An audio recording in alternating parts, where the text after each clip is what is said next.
नमस्कार मित्रों, मैं गजानन शर्मा संस्कृत ऑनलाइन क्लासेज में आप सभी का हार्दिक अभिनंदन और स्वागत करता हूं। दोस्तों, इससे पहले हम जिस विषय को पढ़ रहे थे उसका नाम था संधि, और संधि में हम जो संधि पढ़ रहे थे उस संधि का नाम था अयादी संधि। ठीक है, अब हम बात करते हैं हिंदी में। आप लोग जो पढ़ते हैं 5 संधियाँ वो हमने अब तक पढ़ चुकी है। अब हम संस्कृत में बात करें तो संस्कृत में कुछ संधियाँ और होती है जिनको हम स्वर संधि में पढ़ते हैं। उन संधियों की बात करें तो एक होती है पूर्व रूप संधि, एक होती है पर रूप संधि, एक होती है प्रकृति भाव। बात करें अब हम इस संधि की तो एक संधि है जिसका नाम है पररूप संधि। देखिए, संधि का नाम क्या है? पररूप संधि। संधि का नाम क्या है भाई? पररूप संधि। ठीक है, और पररूप संधि विधायक सूत्र की बात करें, इसका जो सूत्र है वो सूत्र की बात करें तो सूत्र का नाम है एंगी पररूपम। सूत्र का नाम क्या है? एंगी पररूपम। सूत्र का नाम क्या है भाई? एंगी पररूपम। देखिए, एंगी पररूपम सूत्र ये कहता है कि एंगी यानी एंग हो पर में, यानी पर यानी होता है बाद में, और पररूप यानी पररूप हो जाता है। एंगी का पररूप हो जाता है यानी पररूप वाला कार्य होता है। तो यहां ध्यान देना, इस सूत्र का अर्थ हुआ एंगी पररूपम। एंग का मतलब होता है, देखो एंग का मतलब क्या होता है? ए ओंग, हमने पहले भी चर्चा करी। ए ओंग, ए तो एंग का मतलब क्या हुआ? एंग का मतलब होता है एओंग। एओंग में की का हो गई संज्ञा, तो ए ओ। ए ओ का मतलब ए ओ रूपी पर रूप कार्य होता है। पर का मतलब होता है बाद वाला रूप होता है। तो मैं ये कहूं आप लोगों से, ए ओ का कौन सा कार्य होगा? पर रूप कार्य होगा। कौन सा कार्य होगा भाई? पर रूप कार्य होगा। तो ये सूत्र ये कहता है ए वर्णांत उपसर्ग के आगे ए। सूत्रार्थ की बात करें तो सूत्रार्थ क्या होता है? ए वर्णांत। ए वर्णांत का मतलब समझ गए क्या? ए वर्णांत का मतलब ऐसा कोई उपसर्ग जिसके अंत में क्या आए? ए या आ आए, ऐसा कोई ए वर्णांत। ए वर्णांत का मतलब ए या आ। ए वर्णांत उपसर्ग के आगे, उपसर्ग का मतलब जानते ही हैं 22 उपसर्ग हैं, और उन 22 उपसर्गों में से ऐसे उपसर्ग जिनके अंत में क्या आए? ए या आए, यानी 22 उपसर्ग में से जैसे उप, जैसे प्र, जैसे परा, ऐसे उपसर्ग जिनके अंत में क्या आए? आ, ए या आए। ए वर्णांत उपसर्ग के आगे ए या ओ से प्रारंभ होने वाली धातु के होने पर, प्रारंभ ए या ओ से, ठीक है, एंग यानी ए ओ से प्रारंभ होने वाली धातु के होने पर पर रूप कार्य होता है। पर यानी बाद वाला, पर रूप कार्य होता है। ठीक है, अब देखना, ए अवर्णांत उपसर्ग के आगे ए ओ से प्रारंभ होने वाली धातु के होने पर, ए या ओ से प्रारंभ होने वाली क्या हो? धातु हो। तो ए ओ से प्रारंभ होने वाली धातु के होने पर कौन सा कार्य होता है? पररूप कार्य होता है। यह पररूप कार्य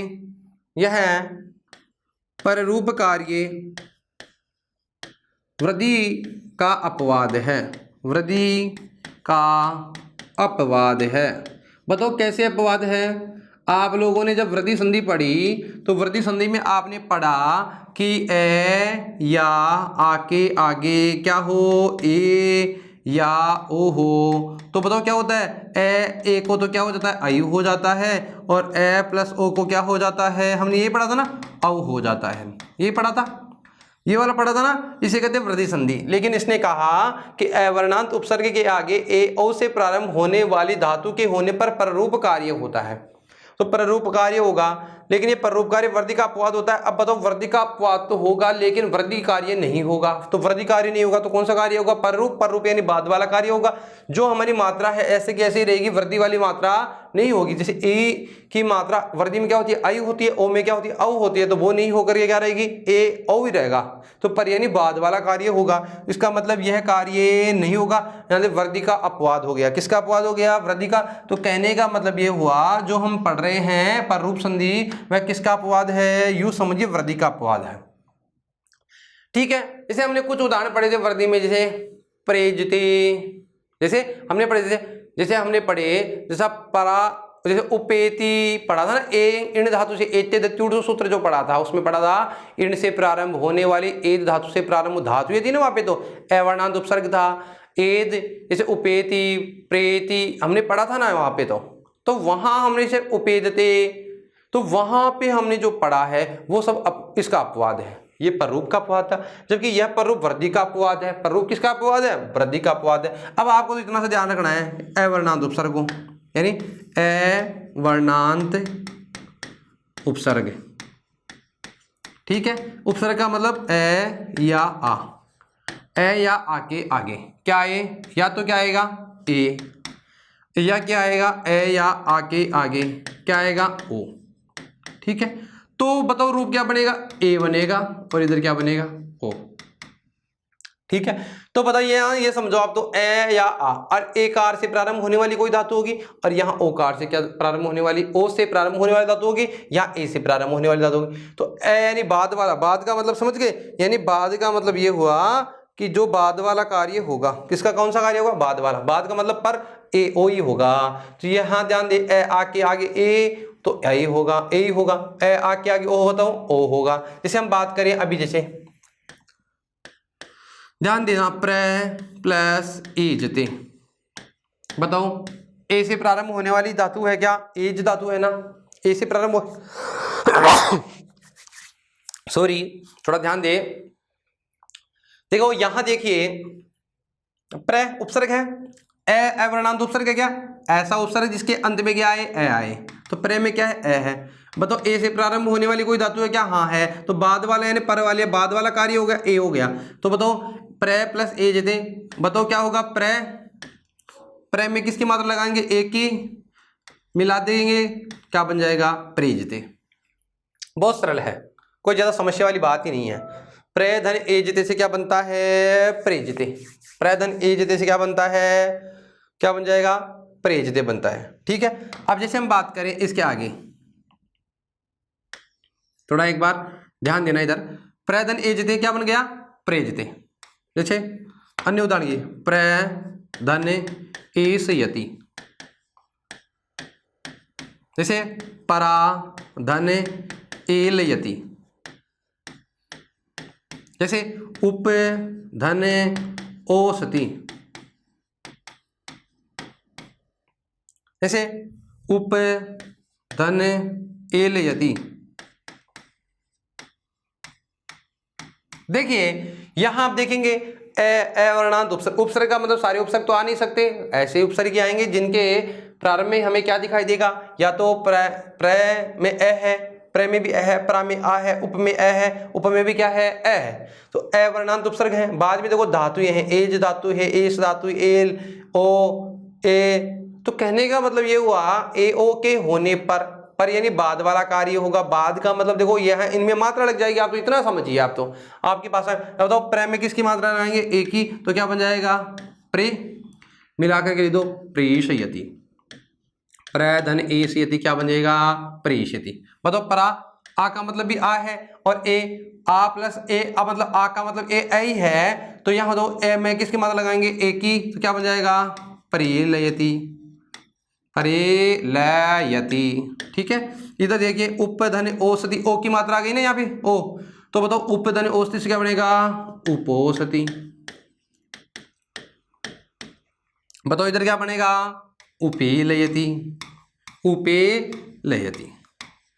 इन अभी हमारा जो नियम था वो नियम यह कहता है कि यहां देखेंगे, जैसे प्रधन औषधि भी लिख देते हैं, जैसे प्रधन औषधि क्या बनेगा, प्रे में ए की मात्रा जोड़ेंगे या ओ की, तो क्या बन जाएगा प्रोसति। तो यह हमारा जो नियम था वो यह कहता है, सूत्र ये कहता है एंगी पर रूपम, कि एंगी, एंगी का मतलब होता है एंग को पर रूप कार्य होता है, पर यानी बाद वाला कार्य होता है। अवर्णांत उपसर्ग के आगे ए ओ से प्रारंभ होने वाली धातु के होने पर कौन सा कार्य होता है, पर रूप कार्य होता है। और यह पर रूप कार्य किसका अपवाद है, वृद्धि का अपवाद है। जैसे हमने उदाहरणों में चर्चा करी, प्रधन एजते से क्या बनता है प्रेजते, प्रधन एष्यति से क्या बनता है प्रेषयति, पराधन एलयति से क्या बनता है प्रेलयति, उपधन ओसति से क्या बनेगा उपोसति, उपधन एलयति से क्या बनता है उपेलयति, और एक है प्रधन ओसति से क्या बनता है प्रोसति। ये तो हमारा जो पररूप का कार्य है वो सामान्य कार्य हमने पढ़ा है। अब इसके बारे में कुछ विशेष चर्चा और करनी पड़ेगी जिसकी हम चर्चा करते हैं। विशेष बात करते हैं किसकी, विशेष पररूप से संबंधित विशेष कार्य, विशेष कार्य किसका कार्य हो रहा है, पररूप का कार्य है। अब देखिए एक संज्ञा की बात करें, एक संज्ञा होती है जिसका नाम है टी संज्ञा, और हमने पहले भी पढ़ी थी जब संज्ञा के बारे में चर्चा कर रहे थे, वर्ण विचार के बारे में हम चर्चा कर रहे थे, तो वहां पे हमने एक संज्ञा पढ़ी थी जिसका नाम था टी संज्ञा पढ़ी थी। तो यहां अब हम जो पररूप संधि पढ़ रहे हैं वो पररूप संधि ये कहती है सकंदवादी गण में, सकंदवादी गण में पढ़े गए, सकंदवादी गण में पढ़े गए शब्दों की टी को पररूप कार्य होगा। पररूप, पर यानी क्या होता है भाई बाद वाला, पररूप कार्य होगा। देखिए विशेष कार्य कर रहे हैं, आप इसको छोड़ो अभी, तो इसको थोड़ा बाद में समझेंगे, अभी 2 मिनट बाद में।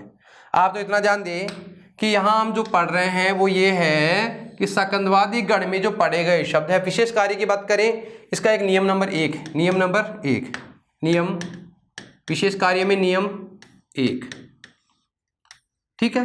सकंदवादी गण में पढ़े गए जो भी शब्द हैं उन शब्दों की टी को कौन सा कार्य होगा, पररूप, पर यानी बाद वाला कार्य होगा। टी का मतलब टी, जो टी पढ़ी थी, अब ये टी क्या है आप लोगों के मन में चल रहा है, ये टी क्या है, हमने तो टी के बारे में सुना ही नहीं, हमने चर्चा ही नहीं करी। अरे भैया जब हम वर्ण विचार के बारे में कर रहे थे, कुछ संज्ञाएं पढ़ रहे थे, वहां हमने टी के बारे में थोड़ी चर्चा करी थी। देखिए सकंदवादी गण में जो पढ़े गए शब्द है उन शब्दों की हम चर्चा भी करेंगे, और उन शब्दों के जो टी है, टी का मतलब टी, उस टी को कौन सा कार्य होगा, पररूप कार्य होगा। अब ये टी क्या है, तो टी से तात्पर्य है टी, और टी से तात्पर्य, टी से तात्पर्य, टी से क्या तात्पर्य है, तो टी से तात्पर्य की बात करें तो टी संज्ञा होती है। क्या संज्ञा होती है भैया, टी संज्ञा। कौन सी संज्ञा होती है, टी संज्ञा। और टी संज्ञा के लिए एक सूत्र पढ़ा था, और सूत्र की चर्चा हमने पहले करी है, उस सूत्र का नाम है अचो अंत्यादि टी। क्या नाम है, अचो अंत्यादि, अचो अंत्यादि टी, ठीक है मित्रों। ध्यान दे टी से तात्पर्य है टी, टी देखो यहाँ ये कहा गया है कि सकंदवादी गण में जो पढ़े गए शब्द हैं उन शब्दों की टी को पररूप कार्य होगा, यानी पररूप संधि होगी। कौन सी संधि होगी, पररूप संधि होगी। जब पररूप संधि होगी तो हम किसको करेंगे, पररूप, टी को पररूप करेंगे, टी को क्या करेंगे, पररूप। अब टी से तात्पर्य टी संज्ञा होगी, तो टी संज्ञा किस सूत्र से होती है, अचो अंत्याद्य टी। कौन से सूत्र से होती है, अचो अंत्याद्य टी। ये देखो सूत्र क्या कहता है, अच, देखो अलग अलग लिखता हूं मैं इसको, अच, आगे क्या लिखा है, अंत्यादि, अंत्यादि, और अंत्यादि क्या क्या लिखा है, टी। इसको अलग अलग किया, यहां देखना अच, अच का मतलब होता है स्वर, और अंत्यादि यानी अंतिम। देखो क्या क्या लिखा है, अंतिम, अंतिम स्वर, तो स्वर अंतिम, अंतिम का मतलब जो हमारा वाक्य है, जो हमारा शब्द है, उस शब्द की बात करें, उस शब्द में जो अंतिम स्वर है, अंतिम स्वर का मतलब ये वाला स्वर है, उस अंतिम स्वर की कौन सी संज्ञा होगी, टी संज्ञा होगी। ध्यान देना, सूत्र ये कहता है अचो अंत्यादि टी, सूत्र ये कहता है कि अंतिम अच की टी संज्ञा होती है यदि किसी वाक्य में या किसी शब्द में जो अंतिम अच या अंतिम स्वर जो होता है उस स्वर की कौन सी संज्ञा होती है, टी संज्ञा।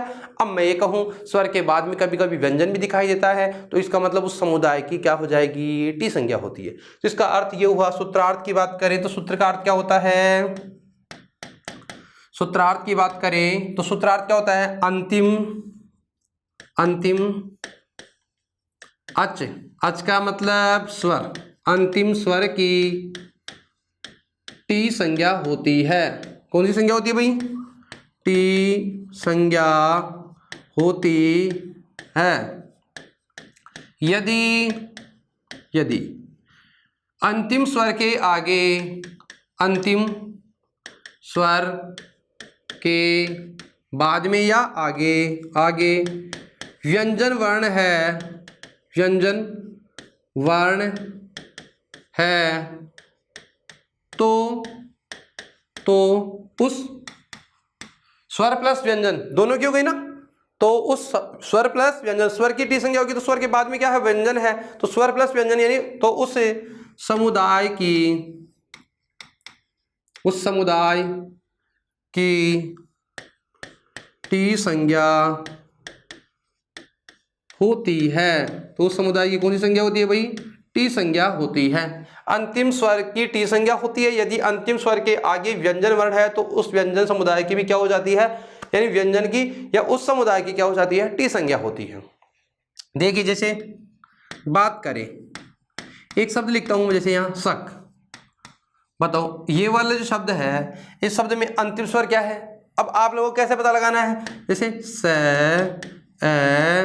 क अ, बताओ अंतिम क्या है, स्वर है, और अंतिम स्वर का मतलब यहाँ अंतिम स्वर ही है। इस वाक्य में, इस शब्द में बात करें, वाक्य का मतलब तो बड़ा होता है, शब्द का मतलब एक शब्द की बात कर रहा हूं मैं। इस शब्द में आपको यहाँ दिखाई देगा अंतिम वर्ण जो है, अंतिम वर्ण क्या है, स्वर है। तो यहाँ जो ए है, ये वाला ए, इस ए की क्या हो जाएगी, टी संज्ञा हो जाएगी। क्या हो जाएगी भैया, टी संज्ञा हो गई। ये तो अपने आप ही वाक्य में अंतिम है, अंतिम अच की, अच का मतलब स्वर, और अंतिम अच की क्या होती है, टी संज्ञा होती है। तो अच क्या है, अंतिम बताओ, ए है, तो अंतिम अच की कौन सी संज्ञा कर देंगे, टी। अब जैसे मान लो एक शब्द लिखा है पतत, अब देखो इसमें किसकी होगी बताओ, मैं इसको अलग अलग लिखता हूं आपको समझाने के लिए, प अ त अ त। इसका मतलब इस वाक्य में या इस शब्द में, सॉरी इस शब्द में अंतिम वर्ण क्या है, त है। अंतिम वर्ण तो क्या है, त, लेकिन हमें अंतिम वर्ण नहीं देखना, हमें तो अंतिम स्वर देखना है। अंतिम स्वर क्या है, ए है। अंतिम स्वर तो क्या है, ए। अंतिम स्वर क्या है भैया, ए है। तो अंतिम स्वर की टी संज्ञा करेंगे, इसकी क्या करेंगे, टी संज्ञा करेंगे। जब इसके आगे देखो हमने क्या लिखा है, यदि अंतिम स्वर के आगे व्यंजन वर्ण है, बस व्यंजन है क्या, तो ए के आगे व्यंजन है क्या, हाँ है, ए के आगे व्यंजन है। ए के आगे व्यंजन है तो उस समुदाय की, समुदाय का मतलब ए की और तय की, दोनों की क्या हो जाएगी, टी संज्ञा हो जाएगी। बताओ पतत में किसकी हो गई, पत, तो पतत में अत की क्या हो जाती है, टी संज्ञा। क्यों, क्योंकि अंतिम स्वर वर्ण के आगे क्या है, व्यंजन है, तो व्यंजन है तो उस स्वर वर्ण के आगे जो भी व्यंजन या स्वर है उस पूरे समुदाय की कौन सी हो जाती है संज्ञा, टी संज्ञा हो जाती है। ठीक, आप समझ गए होंगे। तो यहाँ जो पतत है उसकी यहाँ क्या हो जाती है, टी संज्ञा हो जाती है। कौन सी संज्ञा हो जाती है, टी संज्ञा हो जाती है। बात करें अंतिम स्वर की टी संज्ञा होती है, यदि स्वर के आगे व्यंजन है तो व्यंजन सहित ही समुदाय की क्या हो जाती है, टी संज्ञा होती है। अब इनके उदाहरण, अब सकंदवादी गण में सूत्रीय हमारा नियम ये कहता है कि सकंदवादी गण में पढ़े गए शब्दों की टी को पररूपकार्य होगा। तो टी और टी का मतलब ये हुआ कि टी हमने संज्ञा कर ली, अब जो टी संज्ञा कर ली अब उनके उदाहरणों की चर्चा करते हैं। जैसे हम उदाहरण की चर्चा करते हैं, अब जैसे सकंदवादी गण में पढ़े गए जो शब्द है, हम किन की बात कर रहे हैं, सकंदवादी गण में पढ़े गए शब्द, पढ़े गए शब्द, ठीक है। उन शब्दों को कौन सी संधि करेंगे भैया, पररूप संधि में पररूप संधि होती है। कौन सी संधि होती है भैया, पररूप संधि, ठीक है। अब पररूप संधि चली रही है हमारी। अब जैसे बात करें, जैसे अब ध्यान देना, एक शब्द लिखता हूं मैं, शक धन अंधो, शक धन अंधो, दिख रहा है आपको, देखिए आपको ये सब दिख रहा होगा, शक धन अंधु, क्या दिखाई दे रहा है, शक धन अंधु, दिख रहा है सबको। यहां शब्द में आप देखेंगे, बताओ इधर क्या है, ए है, और इसके आगे भी क्या है, ए है, दोनों ए को मिलाएंगे तो क्या बनता है, आ, यही बनता है ना। और हमारी संधि कौन सी होती है, जिस संधि का नाम है दीर्घ संधि। संधि का नाम क्या है, एक संधि हम लोगों ने पढ़ी है, उस संधि का नाम क्या है, दीर्घ। तो यहाँ दीर्घ बनाएंगे तो शब्द का रूप क्या बन सकता है, स क आ धु, शकांधु बनता है ना। तो जो क्या हो जाता, गलत, क्या हो जाता, गलत। क्यों, क्योंकि हमारी जो दीर्घ संधि हमने पढ़ी थी वो हमने ये पढ़ी थी, अक का मतलब समान, अ से लेकर के कै तक जो समान वर्ण हो तो दीर्घ कार्य होता है। ए के आगे ए है, ए के आगे ए का होने पर क्या दीर्घ हो जाएगा, आ, तो शब्द रूप क्या बन जाएगा, हमारा शब्द क्या बनेगा, शकांधु। लेकिन यहाँ हमने क्या कहा कि सकंदवादी गण में पढ़े गए जो भी शब्द हैं उन शब्दों को अन्य कार्य नहीं हो करके केवल और केवल कौन सा कार्य होगा, पररूप कार्य होगा। पररूप का मतलब कौन सी संधि होगी, पर यानी बाद वाली संधि होगी तो ए का ए रहेगा, एक ए का तो हमने क्या कर दिया टी, टी का मतलब टी को पररूप कार्य करेंगे। अब बताओ इसमें टी कौन सी है, पहले ये देखनी पड़ेगी। इसका मतलब ये वाला कार्य नहीं होगा, तो ये वाला नहीं होगा तो हम कौन सा कार्य करेंगे, हम तो पररूप कार्य करेंगे। तो पररूप कार्य करेंगे तो पररूप कार्य कर लेते हैं, ठीक है। नियम के अनुसार हमारा कौन सा कार्य होगा, पररूप कार्य होगा, ठीक है जी। आप पररूप कार्य करते हैं, देखिए पररूप क्या होगा, वापस लिखता हूं सबको ही, ठीक है। जैसे जैसे एक शब्द लिखा भी शक प्लस अंधु, आपने समझ ही लिया होगा, अभी तक इसकी हम चर्चा कर रहे थे उसको समझ लिया होगा। अब बताओ, अब इसके टी को पररूप कार्य करेंगे, टी देखना है तो टी किस में देखेंगे, पर यानी बाद वाले में नहीं, पहले वाले में देखेंगे। पहले वाले शब्द में क्या देखना, टी। बताओ इस शब्द में टी क्या है, अंतिम देखो वर्ण क्या है, स ए क ए, तो मतलब क्या है, ए क्या है इसकी, टी है, ए क्या है इसकी, टी है। तो मतलब इस ए में जो क है, इस क में क्या है, ए, तो ए क्या हो गई, टी, ए क्या है, टी। तो बताओ सकंदु में, सकंदु जो हमारा शब्द है उस सकंदु में जो शक है, शक में क्या है, ए, और बाद में क्या है, अंधु, ठीक है। अब बताओ में क्या है, ए, और ए को क्या हो जाएगा, टी, और टी को कौन सा कार्य होगा, पररूप यानी बाद वाला। तो बाद वाला बताओ पररूप कार्य करेंगे तो बताओ ए हो जाएगा ना, ए प्लस ए मिलेंगे तो यहाँ दीर्घ होनी चाहिए थी लेकिन दीर्घ नहीं होगी, अब तो पररूप यानी बाद वाला कार्य होगा। तो बताओ सक प्लस अंधु को मिलाएंगे तो क्या बन जाएगा, स का ए का ए रहेगा, बाद वाला कार्य हो रहा है ना, दोनों को मिला करके नहीं हो रहा, बाद वाला कार्य हो रहा है, तो मिला करके लिखेंगे तो क्या बन जाएगा, सक धन अंधु, क्या बन गया, सकंदु। तो यूं समझिए किसका अपवाद हो गया, दीर्घ का अपवाद हो गया। लेकिन हमें तो दीर्घ का अपवाद नहीं, हमें तो इतना ध्यान रखना है कौन सा कार्य हो रहा है, यहाँ पर पररूप कार्य हो रहा है। बताओ शब्द क्या बन गया, सक धन अंधु, क्या बन गया, सकंदु। क्यों, क्योंकि सक में जो ए है, ए क्या है, टी, और टी को कौन सा कार्य होता है, पररूप, पररूप का मतलब होता है बाद वाला, और बाद वाला कार्य करेंगे ए, तो बाद में क्या है, ए, तो बताओ क्या बन जाएगा, सकंदु, ठीक है। अन्य उदाहरण बात करते हैं, सकंदवादी गण के शब्दों की बात करते हैं। कारक प्लस अंधु, कारक धन अंधु, कुल धन अटा, मारते प्लस अंडा है।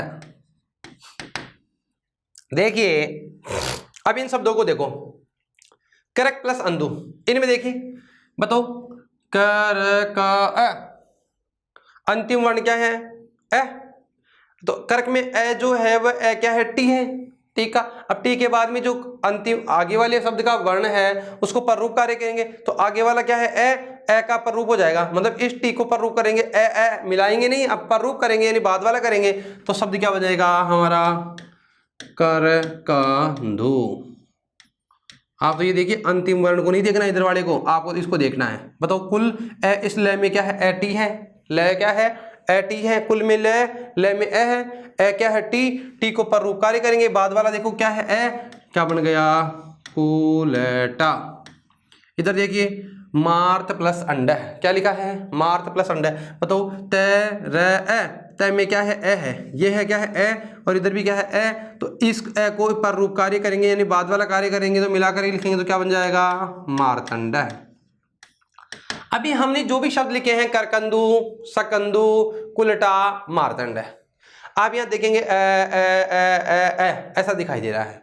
अगर पररूप कार्य नहीं होता तो यहां दीर्घ संधि प्राप्त होती और दीर्घ रूप कार्य हो जाता, और जो सार्थक पद हैं अर्थवान पद नहीं बन पाते, तो यहाँ क्या बन जाते, सकांदु, करकांदु, कोलाटा, मार्तांडा है, ये बना मार्तांडा है। तो यहाँ बात करें सकंदवादी जो गण में पढ़े गए जो भी शब्द हैं उन शब्दों को टी को क्या कर रहे हैं हम लोग, पररूप कार्य कर रहे हैं, इसलिए पररूप संधि होती है। तो देखो शब्द क्या बन गया, करक धन अंधु से क्या बनेगा, करकंदु, सक धन अंधु से क्या बनेगा, सकंदु, कुल धन अटा से क्या बनेगा, कुलटा, मार्त धन अंडा से क्या बनेगा, मार्तंड।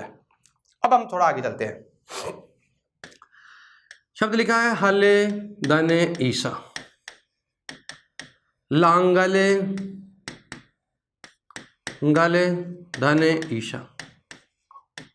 ठीक है, अब देखिए इस शब्द को देखेंगे, हले धने ईशा मतलब ए प्लस ई, ए के बाद में ई है तो ए के आगे ई होता है तो संधि कौन सी होती है, गुण होती है। तो रूप क्या बनता है, जैसे मान लो इसका रूप क्या बनता है, इसको मैं एक बार थोड़ा समझाने का प्रयास करता हूँ। जैसे हमने उसको लिखा हले धने ईशा, ठीक है, मतलब ए के बाद में जब क्या होता है ई होता है तो दोनों के स्थान पे क्या हो जाता है ए, तो हमारा रूप क्या बनता हलेशा, क्या बनता हलेशा। संधि कौन सी हो जाती, गुण होती, ये होती ना, हले धन ईसा हलेशा बनता। और ये कार्य है यहाँ जो ये शब्द है वो क्या होता है, व्यर्थ हो जाता, निरर्थक हो जाता। इसलिए बात कर रहे हैं हम तो किसकी, हम बात कर रहे हैं सकंदवादी गण के शब्दों की, और सकंदवादी गण के शब्दों की कौन सी कार्य होता है, पररूप कार्य होता है। बताओ ए के बाद में ई है तो हमें तो क्या करना है, बताओ इसमें देखना है अंतिम अच क्या है, अंतिम अच क्या है ल ए क्या है इसका टी, ए क्या है टी। इस ए को क्या करेंगे, टी मानेंगे, टी को पररूप कार्य यानी पर का मतलब होता है बाद वाला, तो बाद वाला कार्य करेंगे तो बाद वाला वैसा का वैसा ही रहेगा। तो बताओ क्या बन जाएगा, है ली सा। आप तो यूँ समझिए, आपकी भाषा में बात करूँ तो इसको इसमें मिलाना है डायरेक्ट, तो है लीसा, इसकी मात्रा को निकालना है और इसको मिलाना है। तो क्या बन जाएगा, हलेदन ईसा क्या बन गया, हलीसा। शब्द देखो क्या है, लांगलीसा, इधर भी ए टी है ना, तो ए बताओ इसको ऐसे कैसे लिख देंगे, क्या बन जाएगा, लांगलीसा, क्या बन जाएगा, लांगलीसा। क्या बन गया, लांगल धनीसा से क्या बन गया, लांगलीसा। गुण संधि प्राप्त हो रही थी, यहाँ गुण कार्य होता लेकिन अबे नहीं होगा। हल धनीसा से क्या बन गया, हलीसा। लांगल धनीसा से क्या बन गया, लांगलीसा। बहुत इंपॉर्टेंट शब्द में लिखने से पहले ही इंपॉर्टेंट कह दूं। शब्द लिखा है मनस धन ईसा, मनस धन ईसा। बताओ इस शब्द में देखेंगे आप लोग, अंतिमच क्या है, अंतिमच की बात करें तो अंतिमच क्या है, बताओ न का ए है, बताओ से तो व्यंजन है ना, तो बताओ इसमें क्या है ए और बाद में क्या है से, तो इसका मतलब पूरा समुदाय हो गया। ये क्या हो गया, समुदाय। इस समुदाय की कौन सी क्या कार्य कर दिया हमने, टी कार्य किया। और टी को कौन सा कार्य होता है, पररूप पर यानी बाद वाला। टी का मतलब क्या होता है, बाद वाला। तो इसका मतलब तो आप लोग इसको ऐसे नहीं करके यह कार्य नहीं करते, आप पररूप कार्य नहीं करते, तो हम इसको कैसे बनाते, बताओ कैसे बनता है, ये मन से आता है ना, शीशा, ऐसे बनता मन शीशा। तो ये बनता क्या, सार्थक पद बनता क्या, मनीषा शब्द बनता क्या, नहीं बन पाता। इसलिए हमने इसका टी को क्या कर दिया, पररूप कार्य किया। तो टी को पररूप कार्य करेंगे तो बताओ, टी को पररूप कार्य करते हैं तो बताओ क्या शब्द बनेगा, अब टी का पररूप कार्य करें। अब टी को पररूप क्या करेंगे, तो अस को इस समुदाय की टी को पररूप मान लिया, टी को मान लिया, इस समुदाय को, अस को हमने क्या माना टी, इस समुदाय को हम क्या करेंगे, पररूप कार्य करेंगे, पूरी समुदाय को करेंगे ना। तो यहाँ तो आप देखिए इस अस को यहाँ से पररूप करेंगे, यानी टी कर दिया। टी का मतलब यहाँ दिखाई नहीं दे रहा है, मानो हमें अभी दिखाई नहीं दे रहा, तो यहाँ से दिखाई नहीं दे रहा, तो ए में क्या मिलाएंगे ई, तो शब्द क्या बन जाएगा, मनस धनीसा से क्या बनता है, मनीषा। मनीषा, मनीषा शब्द का संधि विच्छेद होगा तो क्या बनेगा, मनस धने ईसा। क्यों, क्योंकि अस को हमने क्या माना है, टी, और टी को पररूप क्या है, तो अस को ही क्या कर दिया, हम बताओ ए मन न है ना, न से ही ई मिला दी तो मनीषा। टी को तो हमने, अस को तो क्या माना, पररूप, यानी टी मान लिया, और टी को हमने क्या कर दिया, पररूप कर दिया। बहुत महत्वपूर्ण इसलिए है, देखो हम लोगों का आपके लिए अब तक जो पढ़ा है उसमें सबसे महत्वपूर्ण उदाहरण है, यूं समझिए सबसे अलग है। मनस धन ईसा से क्या बनता है, मनीषा, और मनीषा का संधि विच्छेद क्या होगा, मनस धन ईशा। मनस धन ईसा से क्या बनता है, मनीषा। एक और इंपॉर्टेंट, ठीक है, शब्द लिखा है देखना इधर, पतत प्लस अंजलि, पतत धन अंजलि, पतत धन अंजलि। बताओ तय में क्या है, ए, और बाद में क्या है, तय। यूं समझिए इधर देखो तय, तो इसका मतलब तय में ए है, ए, और उसके बाद में क्या है, व्यंजन अत। ये जो अत है वो क्या है, टी है। इस टी को मान करके पररूप कार्य होगा, तो अब हम लोग यहाँ इसी में मिला देंगे, तय में मिलाएंगे इसको, बाद वाले को यानी बाद का पररूप करेंगे। तो पररूप करेंगे, अगर पररूप नहीं करते हो तो हमारा शब्द कैसे बनता, पतंजलि, दो बार तय आते हैं ना, लेकिन यहाँ पर रूप कार्य करेंगे तो बताओ शब्द कैसा बन जाएगा, पत, एक अतट गया है मानो आप तो तय में ए मिला दिया तो पूरा तय हो गया। शब्द क्या लिखा आगे, अंजलि, पतंजलि, क्या बन गया, पतत धन अंजलि, पतत अंजलि से क्या बनता है, पतंजलि, पतत धन अंजलि से क्या बनता है, पतंजलि। तो यूं समझिए, यहां देखिए जो पतत में अत था वह क्या था, अत जो टी था उसके मान करके हमने परोपकारी किया है, हमारा शब्द क्या बन गया, पतंजलि, पतत धन अंजलि से क्या बनता है, पतंजलि। ठीक है, हम थोड़ा आगे चलते हैं अब। ठीक है, अब हम बात करें, एक शब्द है सीम और एक है अंत, सीम धन अंत, बताओ क्या बनेगा, सीमांत होना चाहिए था लेकिन नहीं, अब यहां में है, इसको क्या कर देंगे, परोपकारी, क्या बन जाएगा, सीमंत। यह जो शब्द है इसका अर्थ पूछा जाता है कई बार परीक्षाओं में, तो इसका अर्थ किसके लिए प्रयुक्त है, केस वेश अर्थ में, केस वेश अर्थ में। सीमंत किस अर्थ में प्रयुक्त हुआ है, केस वेश अर्थ में। सीमंत, सीम धन अंत से क्या बनता है, सीमंत, सीम धन अंत से क्या बनता है, सीमंत। और सीमंत का यह जो प्रयोग हुआ है वो किस अर्थ में प्रयुक्त हुआ है, सीमंत, यहाँ केस वेश अर्थ में प्रयुक्त हुआ है। बताओ सीम धन अंत से क्या बनता है, सीमंत, और सीमंत किस में प्रयुक्त हुआ है, केस वेश अर्थ में। एक शब्द की बात करें, सार धन अंग, कहते हैं ना, सारंग ले सारंग चली कर सारंग की ओट, जब सारंग चलने लगी सारंग पर मारी चोट। तो सारंग के बहुत सारे अर्थ होते हैं। बताओ सार, वैसे सारधन अंग से बनाते तो हम दीर्घ संधि करते तो सारांग बनता ना, तो यहाँ देखो रे में जो ए है उसको टी मानेंगे, टी को मान करके कार्य करेंगे तो शब्द हमारा कैसा बन जाएगा, सारंग। कैसे बन गया, सारंग। तो यहाँ बात करें तो क्या बन गया, सारंग। और सारंग का यहाँ पशु पक्षी अर्थ में, पशु पक्षी अर्थ में, इसका अर्थ क्या है, किस अर्थ में लिया गया सारंग को, सारंग का मतलब होता है जो सारंग जो है पशु पक्षी अर्थ में इसका प्रयोग किया गया है। बात करें सीम धन अंत से क्या बनता है, सीमंत, इसका प्रयोग किस में किया गया, केस वेश अर्थ में किया गया। एक शब्द की बात करें तो सार धन अंग से क्या बनता है, सारंग, और सारंग का यहाँ अर्थ किस में अर्थ में प्रयोग किया गया है, पशु पक्षी अर्थ में प्रयोग किया गया है। इसी के साथ हमारा जो नियम था, पहला नियम वो क्या था, सकंदवादीषु पररूपम वाच्यम, वाच्य यानी कहना चाहिए, सकंदवादी गण में पढ़े गए जो शब्द हैं उन शब्दों को भी कौन सा कार्य करना चाहिए, पररूप कार्य करना चाहिए। हमने सकंदवादी जो गण के पढ़े गए जो भी शब्द हैं उन शब्दों की चर्चा करी। अब हम बात करते हैं, उन शब्दों की हमने चर्चा कर ली है, एक बार थोड़ा 1 मिनट वेट कीजिए।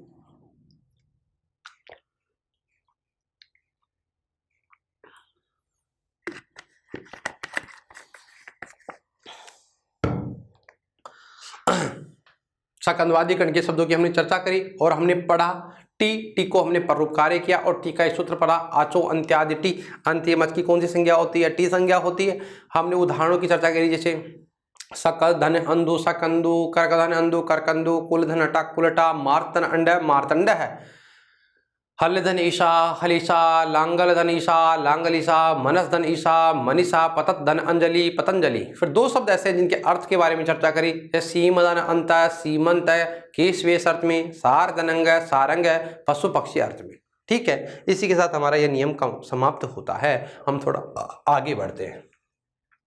इसका नियम नंबर 2, नियम नंबर 2, ठीक है। नियम नंबर 2 की बात करें तो एक नियम है ओत्वोष्टये समासीवा, ओत्वोष्टये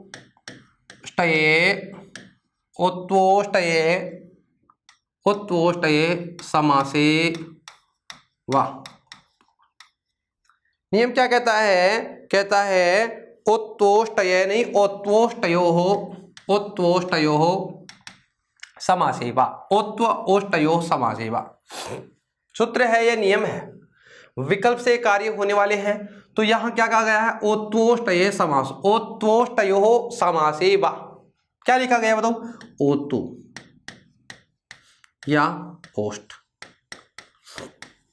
देखना 2 कार्य हो रहे हैं, क्या क्या, ओत्वोष्टये समासेवा कहता है, ओत्वोष्टयोः समासेवा कहता है ओतु, ओतु और ओष्ट, ओतु और ओष्ट। तो नियम नंबर यह कहता है कि ओतोष्टयो समासेवा, समास का मामला होने पर, इसका कोई समास हो, समास का मतलब यहां होता है समास, और समास होने पर ओतु या ओष्ट में समास होने पर, ओतु ओतु का मतलब होता है बिलाव, ओष्ट का मतलब आप जानते हो होठ। तो यहां देखिए ओतु ओष्टो समासेवा, समास भी हो और ये वाले पद भी हो, तो यूं समझिए इनके पहले क्या है, अवर्ण आए, क्या है, अवर्ण। सूत्र ये कहता है ओतोष्टयो समासेवा, कहता है कि अवर्ण के आगे ओतु या ओष्ट के होने पर तथा ओतु या ओष्ट के होने पर वह समास होने पर, वह क्या होने पर, समास होने पर, समास भी हो तो कौन सा कार्य होगा, तो पररूप कार्य होगा, पररूप कार्य होगा। ठीक है, क्या होगा भाई, पररूप कार्य होगा। यह पररूप जो कार्य है वो विकल्प से होता है, किससे होता है, विकल्प से होता है। तो विकल्प से होगा तो विकल्प के अभाव में दूसरा कार्य होगा, क्योंकि अब ए के आगे ओ होता है, तो हमारी जो हमने एक संधि पढ़ी थी वृद्धि संधि, वो वृद्धि संधि होगी, तो विकल्प के अभाव में कौन सी संधि होगी, वृद्धि। तो इसका मतलब ये समझिए वृद्धि का अपवाद है। ठीक है, इस सूत्र के अर्थ की बात करें तो, सूत्रार्थ की बात करें तो बताओ क्या होगा, सूत्रार्थ होता है इसका ए वर्ण के आगे, ए वर्ण के आगे ओतु या ओष्ट के होने पर, ओष्ट के होने पर तथा समास होने पर, पदों का क्या होना चाहिए, समास भी होने पर, समास होने पर पररूप कार्य होता है, पररूप कार्य होता है। यह कार्य विकल्प से होता है, यह कार्य विकल्प से होता है, किससे होता है, विकल्प से होता है। विकल्प के अभाव में, विकल्प के अगर यह कार्य विकल्प से नहीं करेंगे तो, अगर समास और यह कार्य नहीं करेंगे, समास का अर्थ होने पर यानी समास भी होने पर, और अवर्ण के आगे ओतु या ओष्ट के होने पर हम लोग पररूप संधि कर सकते हैं। लेकिन यदि हम नहीं करेंगे और विकल्प का प्रयोग नहीं करेंगे, सूत्र का प्रयोग नहीं करेंगे, ओत्वोष्टयो समासेवा, ओत्वोष्टयो समासेवा इसका प्रयोग नहीं करेंगे, अब सूत्र याद करने की आपको आवश्यकता नहीं है, तो हम विकल्प के अभाव में जो संधि हमें प्राप्त हो रही थी, कौन सी, विकल्प के अभाव में वृद्धि संधि होगी। कौन सी संधि होगी भैया, वृद्धि संधि होगी। तो यूं समझिए यहाँ जो पद होंगे इनके कितने कितने रूप बनेंगे, दोनों, और दोनों पद क्या है, सही हैं। ठीक है, दोबारा से रिपीट करता हूं, देखिए अब हमें यह समझना है अवर्ण के आगे ओतु या ओष्ट के होने पर, किस किस के होने पर, ओतु या ओष्ट के होने पर तथा समास होने पर, कोई समास भी हो उनमें, तो पररूप कार्य होगा। यह सूत्र तो यह कहता है, यह कार्य किससे होगा, विकल्प से होगा।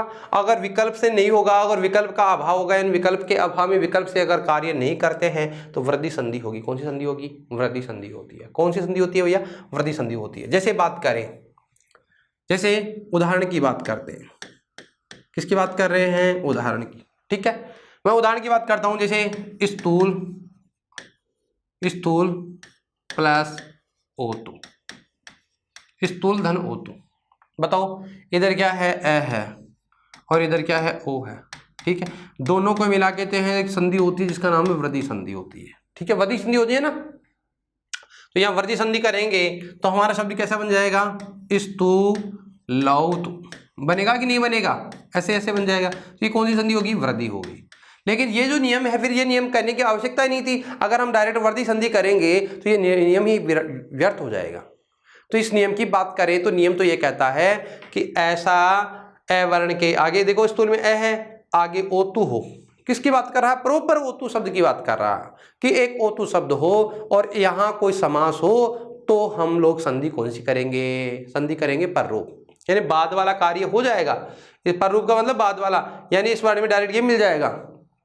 और इसके अभाव में हम एक संधि और कर सकते हैं, वृद्धि कर सकते हैं। वो नियम की एक परिभाषा, एक तरीका है। तो यहां समझना, अब हम बात करें, जैसे हमने शब्द लिखा स्थूल धन ओतु, स्थूल धन ओतु। ठीक है। स्थूल धन ओतु, स्थूल का मतलब होता है मोटा, ओतु का मतलब होता है बिलाव। स्थूल का मतलब होता है मोटा, ओतु का मतलब होता है बिलाव। तो ये एक अर्थवान पद है, यहाँ समास हो रहा है स्थूल ओतु, यानी स्थूल ओतु का मतलब होता है मोटा बिलाव। तो मोटा बिलाव, तो इस शब्द की बात करें तो इस शब्द में कौन सा समास हो रहा है, मिलाकर की बात करते हैं तो शब्द का मतलब हुआ यहाँ समास होता है, समास वाला पद है तो यहाँ कर्मधारय समास होता है। तो मतलब स्थूल का मतलब होता है मोटा। अगर एक बात हो ले में ए है, ए का मतलब यहाँ ए है और बाद वाला ओ है, तो ओ को पर रूप यानी ए को पर रूप कार्य होगा, बाद वाला कार्य होगा, पहले वाला कार्य नहीं होगा। तो मिला करके लिख देते हैं तो क्या बन जाएगा, स्तुलोतु। क्या बन गया, स्तुलोतु। और इस स्तुलोतु का मतलब क्या हो गया, समास, और इसका मतलब होता है कर्मधारय समास। इस पद में कौन सा समास हो रहा है भैया, कर्मधारय समास। समास का प्रसंग हो और ए के आगे ओतु हो तो हम संधि कौन सी करेंगे, पररूप संधि करेंगे। यह कार्य हो गया विकल्प से। किससे हो गया भैया, यह विकल्प से हो रहा है पररूप कार्य।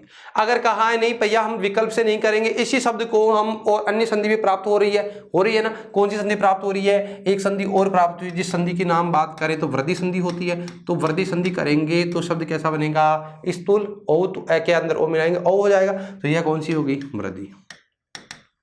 कौन सी होगी भैया, वृद्धि संधि।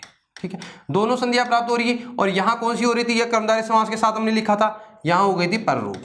कौन सी हो गई, पररूप। ठीक है, कर्मधारय समास इस पद में स्थूल धन ओतु से क्या बनता है, स्थूलौतु कर्मधारय समास होगा, पररूप संधि होगी। और अगर हम यह नहीं करेंगे, अर्थ नहीं होगा, तो क्या बन जाएगा, स्थूलौतु। इसका मतलब कितने कितने रूप बन रहे हैं, दो दो, स्थूलौतु स्थूलौतु। दूसरे उदाहरण की बात करते हैं। जैसे एक शब्द है बिंब और औष्ठ, बिंब धने औष्ठ। बिंब का मतलब होता है बिंब रूपी फल, और औष्ठ यानी बिंब रूपी फल के समान औष्ठ वाला वाली जो भी है।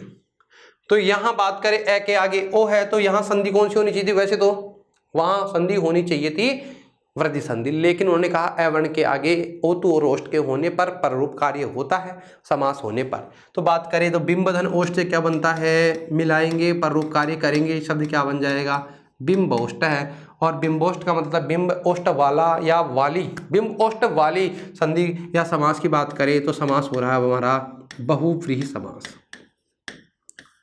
कौन सा है भाई, बहुव्रीहि समास। अब बहुव्रीहि समास हो रहा है, बहुव्रीहि समास हो रहा है। यहाँ अब देखिए बिंब धन ओष्ठ है, बिंबोष्ठ है, बहुव्रीहि समास कर दिया। और अगर हम समास नहीं करते हैं तो विकल्प से कार्य नहीं करते हैं, तो यहाँ हमारा रूप कौन सा बन जाएगा, एक रूप बनेगा बिंबौष्ठ। वृद्धि संधि हो गई तो क्या बन जाएगा, बिंबौष्ठ। दो रूप बनते हैं, बिंबधन ओष्ठ से बिंबोष्ठ भी बनता है और क्या बनता है, बिंबौष्ठ। यह संधि कौन सी हो गई, पररूप, यह कौन सी हो गई, वृद्धि हो गई। ठीक है, हम आगे चलते हैं। शब्द लिखा है कंठ प्लस ओष्ठ। ठीक है, जैसे लिखा दंत प्लस ओष्ठ। ठीक है, बात करें इनमें दो दो रूप भी प्राप्त हो रहे हैं, बताओ। कंठ धन ओष्ठ से लिखेंगे तो क्या बन जाएगा, एक तो क्या बन गया हमारा कंठोष्ठ। ठीक है, एक क्या बन गया, दंतोष्ठ। दोनों सार्थक है। अगर हम ये कार्य नहीं करते हैं और अब इनको हम एक साथ क्या करते हैं, जैसे हम इसका अर्थ बात करें, समार द्वंद्व दंत च ओष्ठ च और कंठ च ओष्ठ च, समार द्वंद्व हो रहा है, द्वंद्व की बात नहीं करें समास की। और यदि इसका दूसरा रूप बनाएंगे विकल्प के अभाव में, तो बताओ क्या बन जाएगा, कंठौष्ठ। क्या बन जाएगा, कंठौष्ठ। इधर क्या बन जाएगा, दंतौष्ठ। ठीक है, अब बात करें इसके अर्थ की, तो यहां समास कौन सा हो रहा है, समाहार द्वंद्व, समाहार द्वंद्व समास। और यहां पर भी कौन सा हो रहा है, समाहार द्वंद्व समास। ठीक है, आप समझ गए होंगे। शब्द क्या लिखा है, कंठ धन ओष्ठ, कंठोष्ठ। और अगर हम इसका विग्रह या समास की बात करें तो समास क्या होता है, समाहार द्वंद्व कंठोष्ठ बनता है। और इस विकल्प के अभाव में क्या बनता है, वृद्धि, तो बनता है कंठोष्ठ। दंत धन ओष्ठ से दंतोष्ठ बनता है, और इसके अभाव में विकल्प के अभाव में क्या बनता है, तंतोष्ठ। इसी के साथ हमारा नियम पूरा होता है। नियम क्या था, हमारा नियम यह था कि ओतु ओष्ठ या समास व नियम ये क्या है, ओतु या अवर्ण के आगे ओतु या ओष्ठ के होने पर समास के मामले में या समास का होने का प्रसंग होने पर पररूप कार्य होता है। अगर पररूप के अभाव में ये कार्य विकल्प से होता है, पररूप के अभाव में हम कौन सा कार्य करेंगे, वृद्धि रूपी कार्य करते हैं। आगे चलते हैं, एक नियम और है जिसकी हम चर्चा करते हैं। नियम नंबर 3, ठीक है। एक नियम है, उसकी बात करें, सूत्र की बात करें तो सूत्र है ओमांगोश्च, ओमांगोश्च, ओमांगोश्च। देखिए नियम क्या है हमारा, ओमांगोश्च।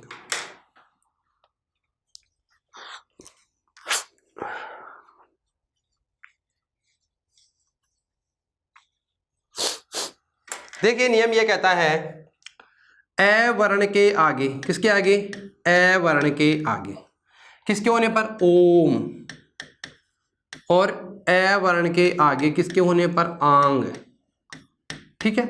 ए वर्ण के आगे ओम और आंग के होने पर भी, इन दोनों के होने पर भी पररूप कार्य होता है, केवल पररूप कार्य होगा, पररूप कार्य होता है। कौन सा कार्य होता है भाई, पररूप कार्य। कब होता है, ओमांगोश से ये कहता है अवर्ण के आगे ओम या आंग के होने पर कौन सा कार्य होगा, पररूप कार्य। यानी संधि कौन सी होगी, पररूप संधि। कब होगी, ओम, ओम या तो क्या आएगा, अवर्ण के आगे ओम आएगा, या क्या आएगा, आंग आएगा, तो संधि कौन सी करेंगे, पररूप संधि करेंगे। अब हम जैसे चर्चा करते हैं ओम की, जैसे उदाहरण की बात करें, उदाहरण की बात करें जैसे शिवाय धन ओम, शिवाय धन ओम, क्या लिखा भाई, शिवाय धन ओम, ऐसे पढ़ते हैं ना हम लोग, शिवाय धन ओम या आंग होने पर, सॉरी यहां क्या होगा, ओम या आंग। अब ध्यान दे, शब्द लिखा है शिवाय धन ओम, अवर्ण के आगे ओम आंग गोश्च, देखो क्या लिखा है, च यानी और यानी और कब होगा, ओम और आंग के होने पर भी कौन सी संधि होगी, पररूप संधि होती है। देखिए शिवाय धन ओम, देखो लिखा हुआ है ना, अवर्ण है क्या, ये में क्या है, ए, बाद में क्या है, ओ, ए और ओ होता तो वृद्धि कार्य होगा, लेकिन वृद्धि कार्य यहाँ पर नहीं होगा, क्योंकि हमने जो पढ़ा है उसमें यह पढ़ा है क्या, कि अवर्ण के आगे क्या होने पर, ओम होने पर और आंग के होने पर संधि कौन सी करेंगे, संधि हम करेंगे पररूप संधि। बताओ, ए, इसके बाद में ए है तो इसको पररूप यानी बाद वाला कार्य करेंगे, मिला करके लिखेंगे, शब्द क्या बन जाएगा, शिवा, ये में क्या है, ओ में, शिवाय धन ओम क्या बनता है, शिवायोम, शिवाय धन ओम क्या बनता है, शिवायोम। शब्द लिखता हूं दूसरा, ईश्वराय, ईश्वर धन ईश्वराय, शब्द की बात करें जैसे जैसे ईश्वराय प्लस ओम, जैसे शब्द लिखा है ईश्वराय प्लस ओम, जैसे लिखा है सदा प्लस ओम। बात करें जैसे कदा प्लस ओम। देखिए अब इनमें आपने अब तक पढ़ लिया है, हम जब पररूप की इतनी चर्चा कर ही चुके हैं कि जो अंतिम पहले पद का जो अंतिम वर्ण है उसको नहीं देखना है हमें, तो किसका देखना है, पर यानी बाद वाला करना है। इसको बाद वाला, ए को हम बाद वाले करेंगे, वो भी हाँ, आ को भी बाद वाला, आ को भी यहाँ बाद वाला, तो इसको मिला करके लिख दो, क्या बन जाएगा, ये में ओ की जोड़ दो डायरेक्टली आप, तो क्या बन जाएगा, ईश्वरायोम, क्या बन गया, ईश्वरायोम। यहाँ बताओ क्या बनेगा, सदाधन ओम से क्या बनेगा, सदोम, कदाधन ओम से क्या बनेगा, कदोम। यहां तक आप समझ गए होंगे, शिवायोम, ईश्वरायोम, कदोम, सदोम, यहां हमने ओम की चर्चा कर ली। अब हम बात करें आंग की, ठीक है। अब हम बात करते हैं आंग की, किसकी बात कर रहे हैं, आंग। और आंग क्या है, एक अपने आप में उपसर्ग है, तो यहां क्या दिखाई देता है, आ दिखाई देता है, क्या दिखाई देता है, आ। जैसे शब्द लिखा है शिव, शिव आ ई ही, शिव आ ई ही, क्या लिखा है भाई, शिव आ ई ही, हमने लिखा है एक शब्द शिव आ ई ही। तो आ से क्या बनता, आंग, आंग से क्या बनता, आ, तो शिव आ ई ही। बताओ पहले तो इन दोनों को मिलाओ, आ प्लस ई से क्या बनता है, ए, आ और इसे बनता ए, एक संधि होती है जिसको हम कहते हैं गुण संधि। अब इसको अलग अलग करेंगे, शिव प्लस ए ही। बताओ ए का मतलब यहाँ ए है, ए को क्या हो जाएगा पररूप, पररूप का मतलब बाद वाला कार्य होगा, मिला करके लिखेंगे क्या बन जाएगा शिव आ ए ही, क्या बन जाएगा शिवे ही, क्या बन जाएगा शिवे ही।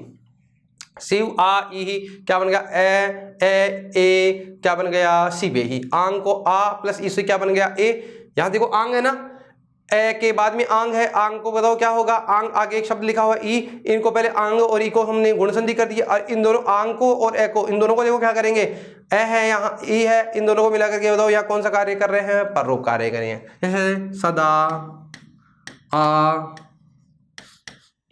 आ ऊम, सदा आ, जैसे सदा आ उढ़ा,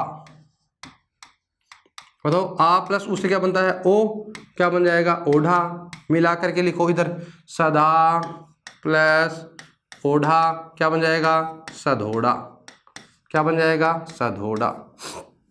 जैसे कदा प्लस आ प्लस ऊढ़ा क्या बन जाएगा कदा, आ प्लस ऊ से क्या बनता है ओढ़ा, क्या बन जाएगा, मिला करके लिखेंगे इन दोनों को कदोड़ा, क्या बन जाएगा कदोड़ा। देखिए कदा आ उड़ा आ प्लस ऊ से ओ हो जाता है, गुण संधि होगी, मिलाएंगे तो क्या बन जाएगा कदोड़ा। तो ये नियम जो हमारा ये था वो नियम ये कहता है कि कदोड़ा यदोड़ा तदोड़ा जो भी हम सब पढ़ते हैं, तो यहाँ जो सूत्र है वो ये कहता है आ कि ए वर्ण के आगे ओम या अंग के होने पर कौन सी संधि होती है, पर रूप संधि होती है। इसी के साथ हमारी संधि कौन सी पूरी होती है, पर रूप संधि पूर्ण होती है। ध्यान दे एक बार, थोड़ा सा मैं रिपीट करता हूं। हमने एक संधि के लिए सूत्र पढ़ा, एंगी पर रूपम, पर रूप संधि होती है। एंगी यानी पर यानी बाद वाले वर्णों की कौन सी संधि होती है, पर रूप संधि होती है। इसके हमने सामान्य उदाहरण पढ़े, हमने पढ़ा सकंदवादी सुपर रूपवाच्यम कि सकंदवादी गण में जो पढ़े गए शब्द है उनको भी पर रूप कार्य होता है, उनके टी को पर रूप कार्य किया। उसके बाद हमने पढ़ा ओत्वोष्टयो समासेवा कि ओतो और ओष्ट के होने पर भी कौन सी संधि होती है, पर रूप संधि होती है। और एक पढ़ा ओमांगोस से ओम और आंग के होने पर भी कौन सी संधि होती है, पर रूप संधि होती है। एक संधि है जिसकी हम चर्चा कर रहे हैं, उसका नाम है पूर्व रूप संधि। जिसकी एक संधि की बात कर रहे हैं, एक संधि है जिसका नाम क्या है, पूर्व रूप संधि। संधि का नाम क्या है भाई, पूर्व रूप। संधि का नाम क्या है, पूर्व रूप। और पूर्व रूप संधि के लिए एक सूत्र लिखा गया है एंगा, क्या लिखा गया है एंगा। बात करें सूत्र की, एंगा है, एंगा है पदांता, एंगा पदांता दति। सूत्र क्या है भाई, एंगा पदांता दति, एंगा पदांता दति, एंग पदांतात अति। देखो पदांत पद के अंत में, यानी पदांत का मतलब हो गया पदांत यानी पद के अंत में क्या क्या है, एंग, एंग का मतलब ए ओ आए, किसी पद के अंत में। देखो सूत्र क्या कहता है, एंग पदांतात अति, अति का मतलब अत, अत का मतलब अत्य का, तत्तरस से तत्काल हमने पहले भी चर्चा करी थी। और बाद में क्या है ए, सामान्य बात है किसी पद के अंत में ए ओ, उसके आगे क्या है ए आए, एंग पदांतात अति। सूत्र ये कहता है किसी पद के अंत में क्या हो, ए ओ हो और बाद में क्या हो ए हो। तो ए ओ को पूर्व रूप कार्य, यानी पूर्व का मतलब पहले वाला, तो ए ओ के स्थान पे क्या रहेगा, ए ओ ही रहेगा। लेकिन ए के स्थान पे क्या हो जाएगा, अवग्रह हो जाएगा। अवग्रह का मतलब एस वाला चिन्ह, जिसे आप कहते हैं अवग्रह चिन्ह लग जाएगा, अवग्रह चिन्ह हो जाएगा। बताओ पूर्व रूप कार्य हो जाएगा, तो इसको क्या हो जाएगा, पूर्व रूप। पूर्व रूप यानी पहले वाला रूप हो जाएगा। फिर से रिपीट करता हूं, एंग पदांतात अति। सूत्र ये कहता है किसी पद के अंत में ए ओ के होने पर उसके आगे ऋस्व ए, ऋस्व का मतलब, ऋस्व ए का मतलब केवल ए होगा।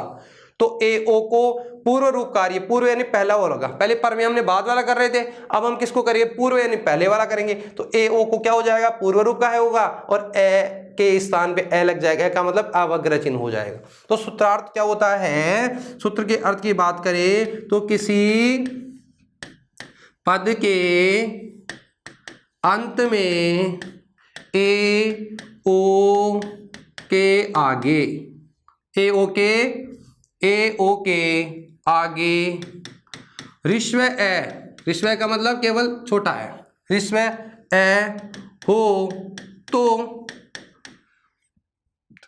तो पूर्व रूप कार्य हो जाता है, हो तो पूर्व रूप कार्य हो जाता है। कौन सा कार्य हो जाता है भाई मित्रों, ध्यान दिए थोड़ा सा। किसी पद के अंत में ए ओ के आगे ऋस्व ए हो तो पूर्व रूप कार्य हो जाता है। अर्थात ए ओ को ए ओ हो जाता है, ए ओ को ए ओ तथा ए ओ को क्या हो जाता है, ए ओ तथा ए को अवग्रह का मतलब जानते हैं, अवग्रह का मतलब एस कह सकते हैं, हो जाता है। क्या हो जाता है, अवग्रह हो जाता है। बहुत सरल है, बहुत सिंपल। जो अब तक संधियां पढ़ी है उन संधियों की बात करें तो सबसे जो सरल संधि है वह यही है। ध्यान दे एक बार, सभी सरल है वैसे तो, लेकिन 1 मिनट में समझने वाली जो संधि है ये यही है। पद के अंत में ए हो और बाद में क्या हो, ए हो, तो ए ओ को क्या हो जाएगा, पूर्व रूप मतलब ए ओ का ए ओ हो जाएगा और ए का क्या हो जाएगा, एस का मतलब होता है अवग्र चिन्ह लग जाएगा। कौन सा चिन्ह लग जाएगा, अवग्र। हमने यही परिभाषा में लिखा है, किसी पद के अंत में ए ओ के आगे ऋस्व ए हो तो पूर्व रूप कार्य हो जाता है, अर्थात ए ओ को ए ओ तथा ए को अवग्र हो जाता है। अवग्र का मतलब अवग्र चिन्ह लग जाता है। जैसे उदाहरणों की बात करें, जैसे उदाहरण की चर्चा करें, जैसे हम लोग पढ़ते हैं जैसे को प्लस अपी, आप लोगों ने पढ़ा होगा। बताओ ओ है क्या, पद के अंत में है क्या है, बताओ पदांत को है तो उसको पूर्व रूप करेंगे, तो पूर्व रूप करेंगे तो ओ को ओ ही रहेगा, ठीक है। ए को क्या लग जाएगा, अवग्रह, और ऐसा चिन्ह लग जाएगा। संधि कौन सी हो गई, पूर्व रूप हो गई। पूर्व रूप यानी पहले वाला रूप ही होगा, लेकिन ए का क्या हो जाएगा, अवग्रह हो जाएगा। तो शब्द क्या बन जाएगा, को धन अपी, क्या बन गया, कोपी। जैसे शब्द क्या बन गया, देखो इधर देखिए, दोबारा से रिपीट करता हूं मैं एक बार। देखो कै में ओ है तो हमारा नियम क्या था, पदांत पद के अंत में ए या ओ हो, क्या हो, ए या ओ हो, बाद में ए हो, केवल ए हो, तो बताओ ए को तो हम अवग्रह करेंगे, ओ का ए ओ ही रहेगा, ए ओ का क्या हो रहेगा, ए ओ ही रहेगा। तो ए ओ का तो हमने देखो ओ का तो ओ कर दिया और बाद में ए है उसका विग्रह कर दिया। जैसे ईदते प्लस अयम, बताओ इधर क्या है, ए है और इधर क्या है, ए, तो ए का तो क्या हो जाएगा, ए रहेगा ना, ए का क्या हो जाएगा, अवग्रह, क्या बन जाएगा, ईदते अयम, क्या बन जाएगा, ईदते धन अयम, क्या बन गया, ईदते अयम, क्या बन गया, ईदते आत्म। अब अन्य उदाहरणों की जो बात करते हैं, अब मैं लिखता हूं हरे प्लस औ, वने धन ए टी ती, ठीक है। जैसे ग्रामे अयम, ठीक है। जैसे वने अस्ति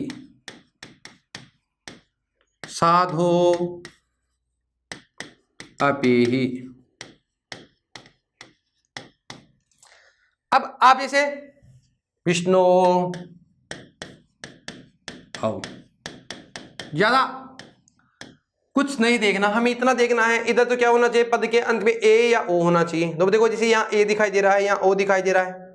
दूसरी बात, इधर क्या होना चाहिए, दूसरा जो पद होगा उसमें क्या होना चाहिए, इधर ऋस्व ए होना चाहिए, ऋस्व ए, ऋस्व का मतलब छोटा ए होना चाहिए। तो हम क्या करेंगे, ऐसे कैसे लिखेंगे, ए को हम क्या कर देंगे, अवग्रह बना देंगे। अवग्रह मतलब एस की तरह चिन्ह बना देंगे, क्या बना देंगे, अवग्रह बना देंगे। तो देखो ये जो शब्द है इसको ऐसे कैसे लिखो, कुछ नहीं करना हमें, जैसे हरे ऐसे लिख दिया, पूर्व रूप कर दिया, ए का तो पूर्व ए होगा और इस ए का क्या कर देंगे, ये बना देंगे, तो हरीब क्या बन जाएगा, हरीब।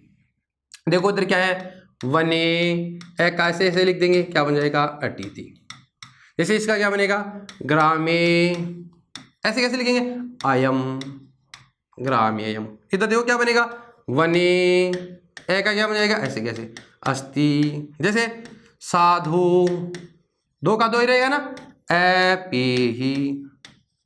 जैसे देखो इधर क्या बनेगा, विष्णु,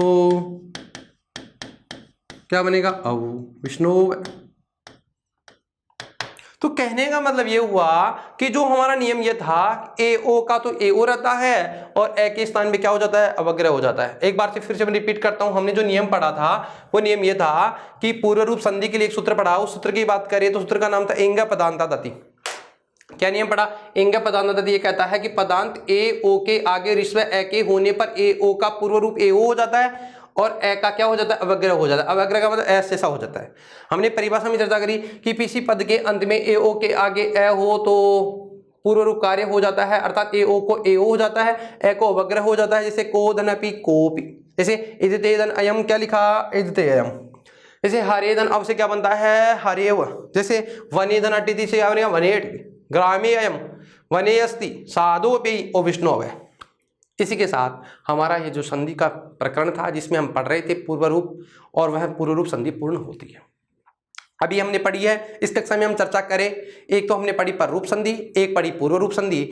यह दोनों संधियां हमारी क्या होती है, पूर्ण होती है। और हम बात करें जहां हमारी जो स्वर संधि है वहीं इसी के साथ समाप्त होती है, लेकिन हमने स्वर संधि में एक संधि को और शामिल किया था, उस संधि का नाम था प्रकृति भाव संधि। उस संधि के बारे में भी आगामी जो हमारी क्लास होगी उसमें चर्चा करेंगे, है ना। यहाँ तक जो आप लोगों ने पढ़ा है उसके लिए आप लोगों का बहुत बहुत धन्यवाद। और फिर से मैं आप लोगों का फिर से पुनः साधुवाद कहना चाहूँगा, क्योंकि आप लोग लगातार मेहनत करते रहें तो आपकी सफलता निश्चित है।